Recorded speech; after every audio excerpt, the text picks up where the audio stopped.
En el programa de hoy vamos a hablar sobre los derechos en la vejez.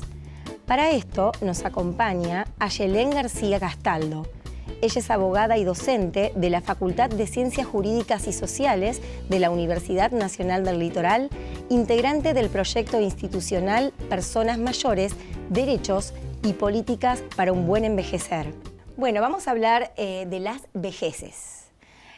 ¿Podés explicarnos de qué se trata el concepto? Porque, bueno, todos tenemos desde el sentido común una idea de lo que es la vejez o lo que son las vejeces. ¿De cuál es el concepto que ustedes están manejando? Bueno, en la actualidad, no solo aquí, sino a nivel mundial, la longevidad en la vida se ha efectivamente alargado mucho. Y encontramos una franja etaria de personas mayores, reconocidas a partir de los 60 años, pero que efectivamente una franja etaria que abarca desde los 60 hasta los 100 años. Entonces, en esa cuestión es que teóricamente se comienza a trabajar en un concepto de vejeces en plural para tratar de diferenciar las distintas etapas y las distintas vivencias de cada una de esas personas que atraviesan ese gran marco etario.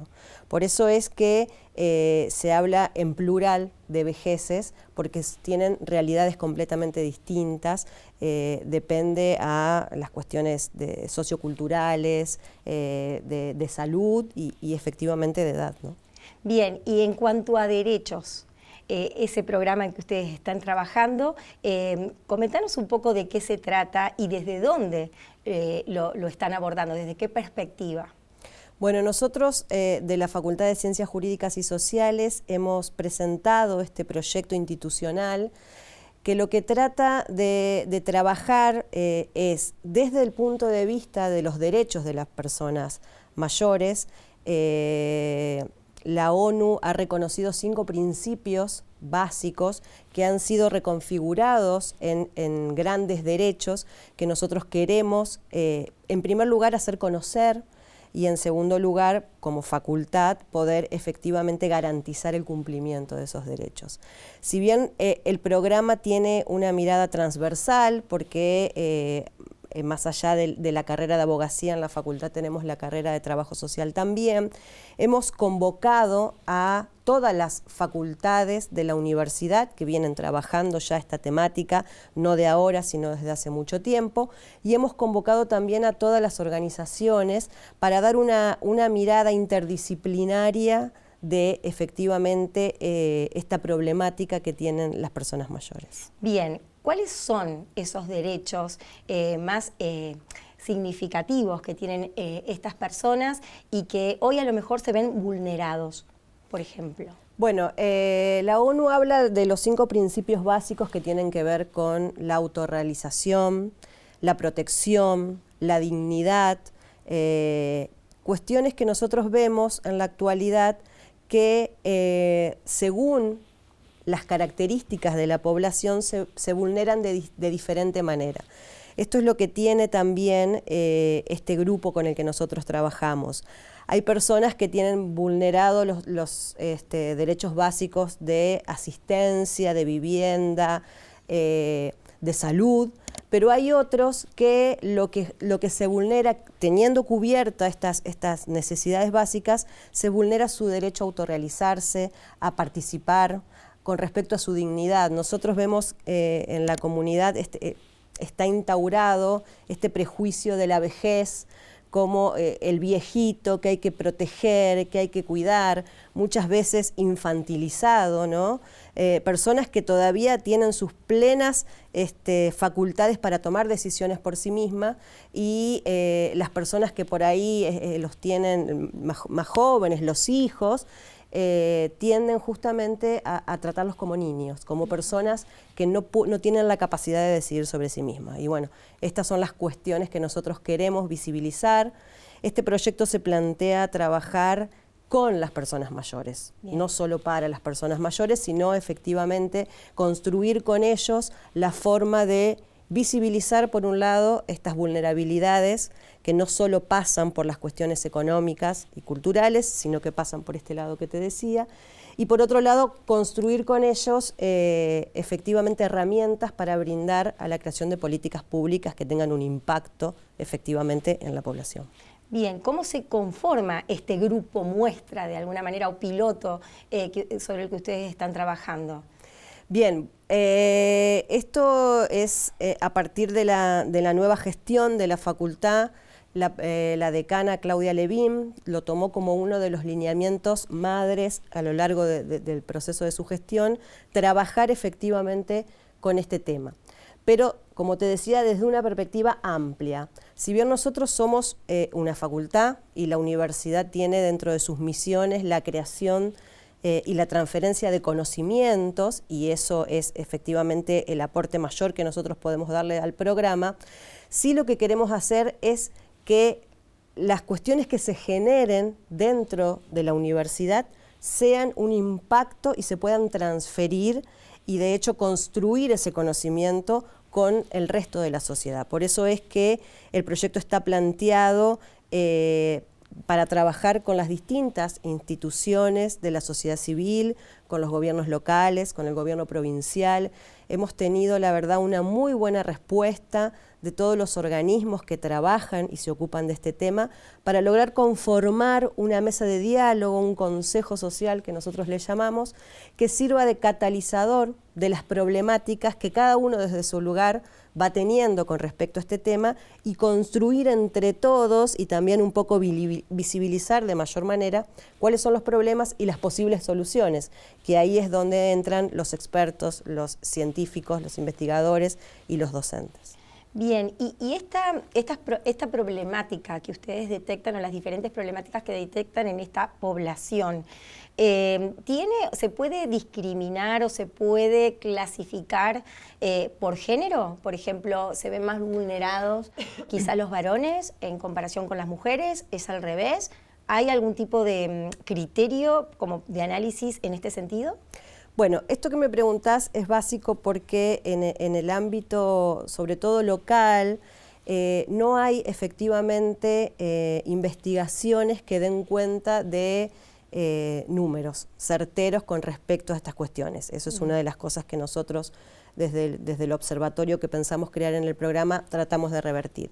Lo que sí hay una realidad, y esto lo vemos interactuando justamente con las personas mayores y con las organizaciones que trabajan con ellas, es que la población femenina en esta edad es mucho mayor que la masculina. Y también lo que vemos es que las mujeres tienden a participar mucho más de la vida social y de las organizaciones que los hombres. Por ahí lo que conversábamos es que tal vez al hombre le cuesta mucho más reinventarse una vez que termina su vida laboral y reconfigurarla en otros aspectos sociales que a las mujeres. Ah, bien, o sea, hay un antes y un después con la jubilación, digamos. Bueno, ese es uno de los temas centrales que surgen de la mano con estas nuevas vejeces. Hay una gran población que termina su vida profesional y laboral, pero que realmente se siente todavía con muchas ganas de seguir trabajando, de seguir aportando, y es una cuestión que no está siendo abordada, ¿no? Cómo transitar ese pasaje de la vida laboral a la jubilación.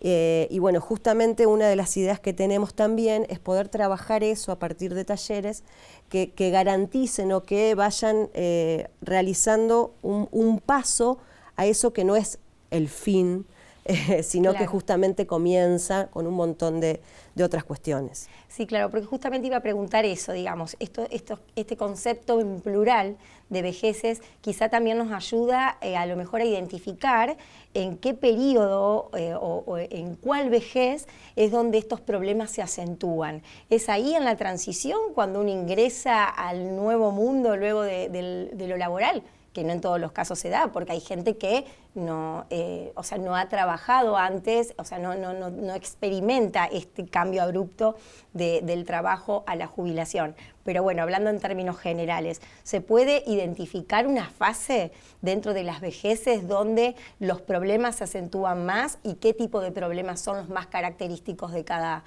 etapa?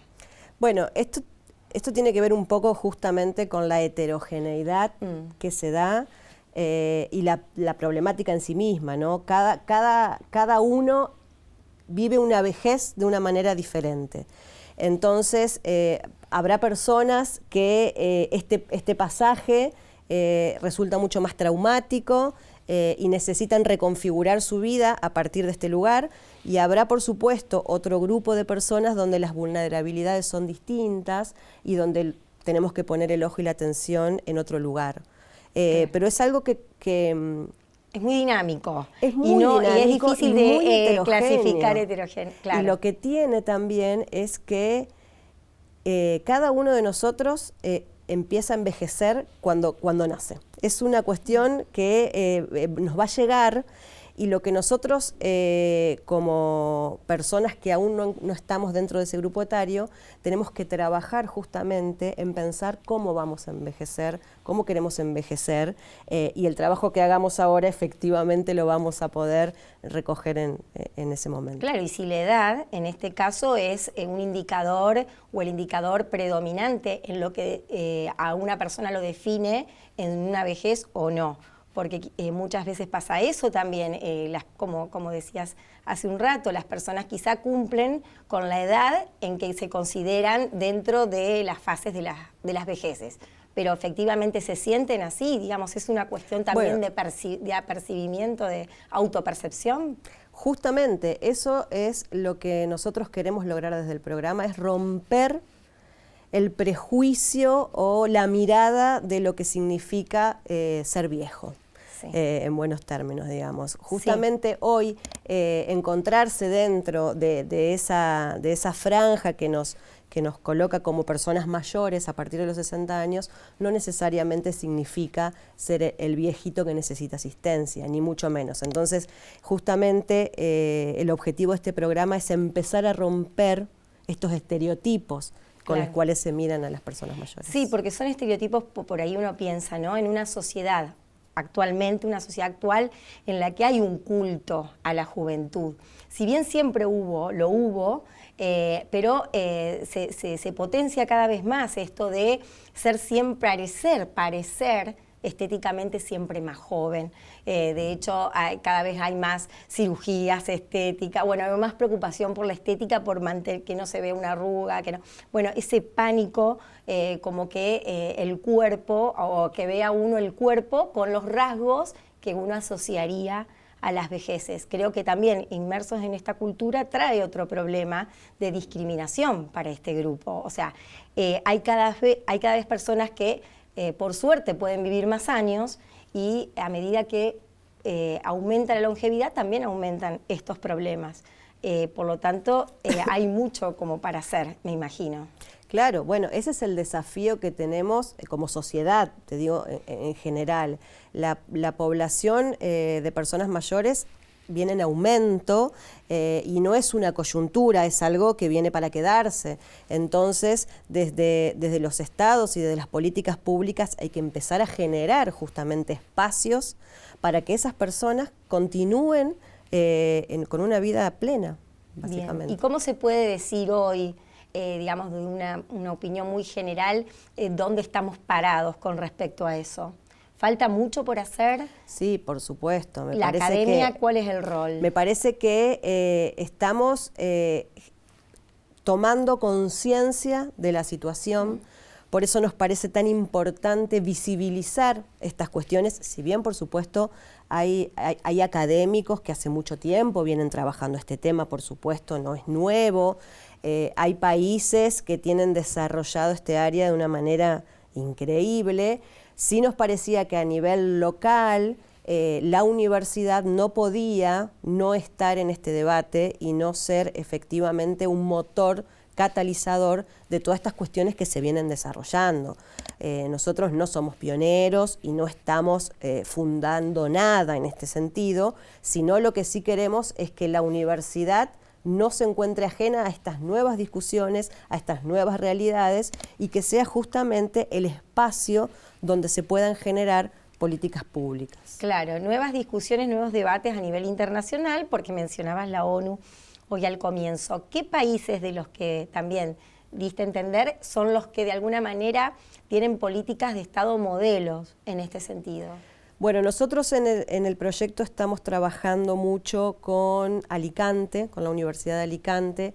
Ellos tienen un recorrido de casi 25 años en este tema y la verdad es que desde el punto de vista universitario son como nuestro norte a seguir, porque realmente han desarrollado programas no para dentro de la universidad, sino justamente para fuera de la universidad, que trabaja estas problemáticas de las distintas ciencias. Y bueno, son por lo menos con los que nosotros trabajamos que tienen un desarrollo muy importante. Bien, y el equipo con el que ustedes trabajan, me imagino es multidisciplinario, abogados, bueno, trabajo social, decías recién, ¿alguna otra disciplina que...? Sí, claro, por supuesto, nosotros trabajamos con la Facultad de Bioquímica.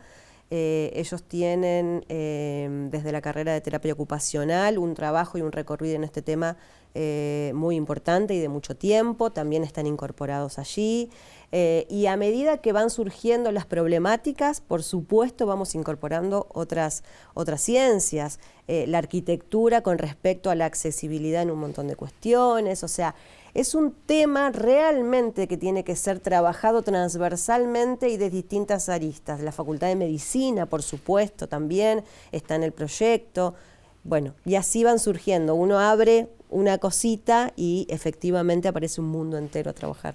Bien, y a nivel de política, ya que estamos hablando de políticas públicas, ¿existen líneas de financiamiento o probables posibilidades de apoyo financiero por parte del Estado Nacional, por ejemplo, para desarrollar este tipo de proyectos? Bueno, con respecto a la cuestión de la ciencia y la tecnología, por supuesto, siempre hay convocatorias. De hecho, nuestro equipo de investigación se ha presentado a financiamiento de la agencia, pero además también contamos justamente con las oficinas y las reparticiones municipales y provinciales que trabajan este tema. Entonces nuestra idea es potenciar ese trabajo que se está haciendo y aportar herramientas para discutir otras cuestiones. Bien, y para finalizar, los estudiantes, ¿qué nivel de compromiso tienen con esto, de interés con respecto a estas nuevas discusiones que se pueda percibir, ¿no?, desde el lugar donde están ustedes? Bueno, nosotros tenemos hoy en la carrera de Trabajo Social un seminario optativo que tiene esta temática en particular y nuestra idea también es abrirla a los estudiantes de abogacía, pero como te digo, el desafío justamente es visibilizar estas cuestiones y trabajar justamente con ellos. Me parece, como te decía yo, para futuro necesitamos que los jóvenes de hoy se comprometan con nuestro envejecer. Así que bueno, todo desde parte de la facultad para poder lograr este objetivo. Bueno, muy bien. Muchísimas gracias, Ayelén, muy claros los conceptos y bueno, esperemos entonces que prosperen las próximas acciones que tienen previstas en el proyecto. Muchísimas gracias, ha sido un gusto para mí también.